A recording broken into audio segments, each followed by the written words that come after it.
Good afternoon, you ruddy lovely people, and welcome along to the Lilywhite Lane YouTube channel, the best football fan channel on YouTube. That's a bit big-headed to say, isn't it? The best Spurs channel on YouTube. It's a little bit more humble.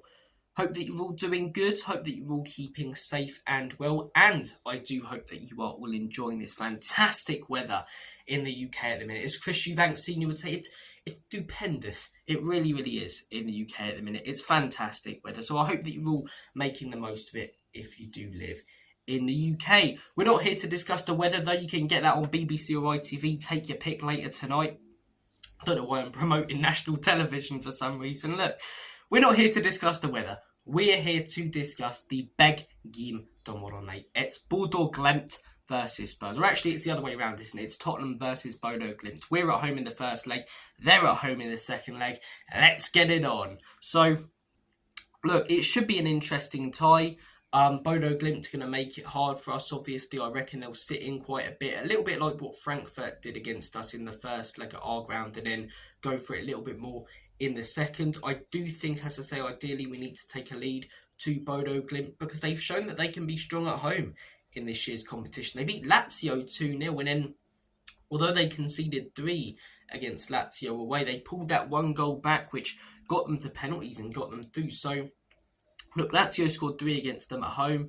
The fact that we're at home in the first leg, I think if we can take an advantage like 3-0, 3-1 into the second leg, it's going to be hard for them to come back. Is the belief going to be there like it was in that second leg against Lazio? Because on aggregate it was only like 3-2 when Lazio scored the third?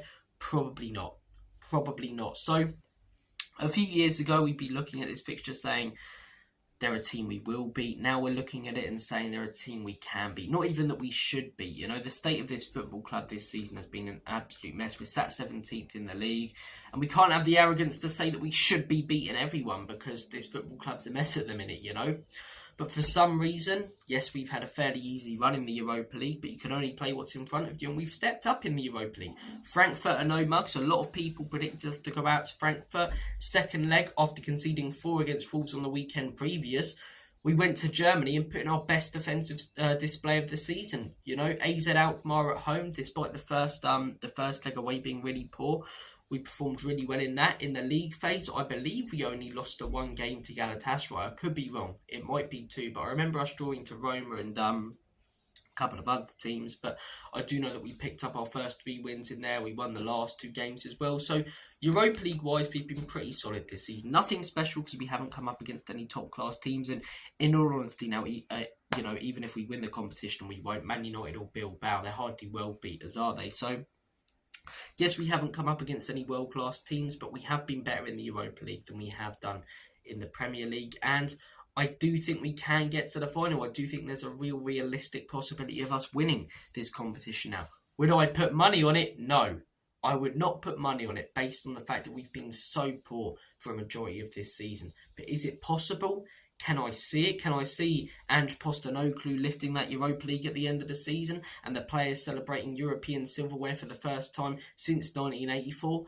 Yeah, I can. I'm not sure I necessarily believe, but I really hope, and I can visualise it. It's not so far in the distance now. So, look, focusing on Bodo Glimt, I think we will go full strength lineup wise. I think it'd be stupid not to. I don't know why you wouldn't. The Europa League's all that we've got. So I expect to see Vicario.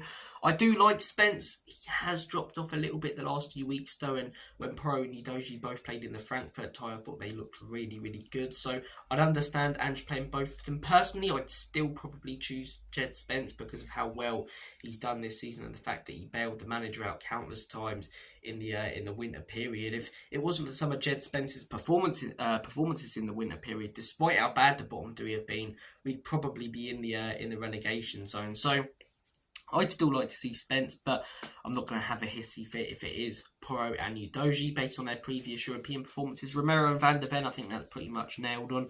Midfield's quite unpredictable in all honesty. I think we'll probably see James Maddison. I think we'll probably see Lucas Bergvall. He's been playing a lot of recent Europa League games. And who's going to be, I mean, he doesn't play with a 6, but who's going to be the slightly more defensive-minded midfielder? Is it going to be Basuma? Is it going to be Sarr?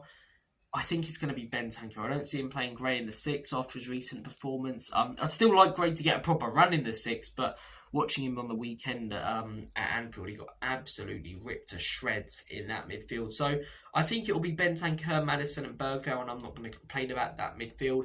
And front three, I think it will be Dominic Solanke, I think it will be Brennan Johnson, and I think it will probably be Matisse Tell or Odebert, one of the two. What I'd like to see is Dominic Solanke. Obviously, I'd like to see a 3-5-2, but that's not going to happen. I'd like to see Dominic Solanke.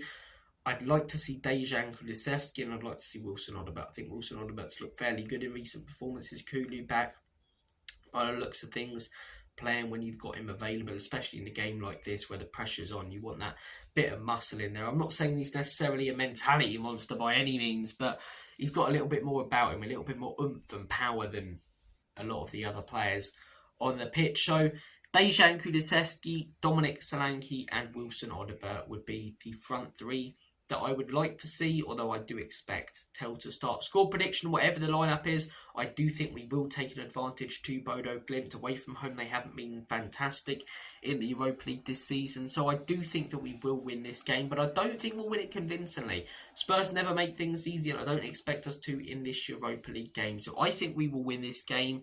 I'm going to say 3-2. We always concede a couple of goals, but I do think Bodo's defence away is looking a little bit vulnerable. So I'm going to say 3-2 Spurs, and then all on the line heading into that second leg. One thing that we've got to keep in mind is Ange Postecoglou's record against Bodo Glimt isn't fantastic. It goes to show when he was at Celtic, fantastic in the league, but as soon as he came up against slightly better opposition in Europe, he really struggled. And they've pulled off some great results in Europe over the years, Bodo. The 2-0 win against Lazio, but I remember them beating Roma 6-1 a few years back, and that's a Roma team with Jose Mourinho as manager, one of the most defensive-minded managers in the world, and they conceded 6.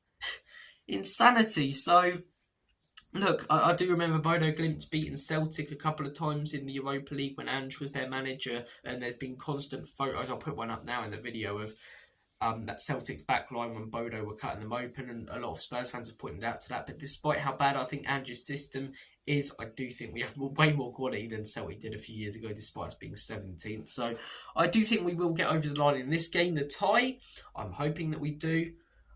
I'd probably edge towards us going through, but would I put money on it? Am I confident? No, I'm not. I hope I'll be up for it come Thursday. I felt pretty disillusioned and emotionless and unbothered about Spurs recently, but I will be up for it come semi-final first leg because it's a massive game. And as I say, Ange's likely going after this season. You guys know who have watched this channel, I'm not a big fan of him. Hopefully it's a goodbye where we say thanks for the memories and thanks for bringing us our first European trophy since '84. And if he does, credit to him. He's done his job. He's been successful. He's won Spurs a trophy, which every Spurs manager has wanted to do the last few years. But I can't discount how bad and horrific everything else has been. So look, comment down below your thoughts. What do you think about the lineup? How do you think Ange will set up? How would you like to set up? What do you think the score will be? Do you think Ange's record previously against Bodo Glimt plays any part?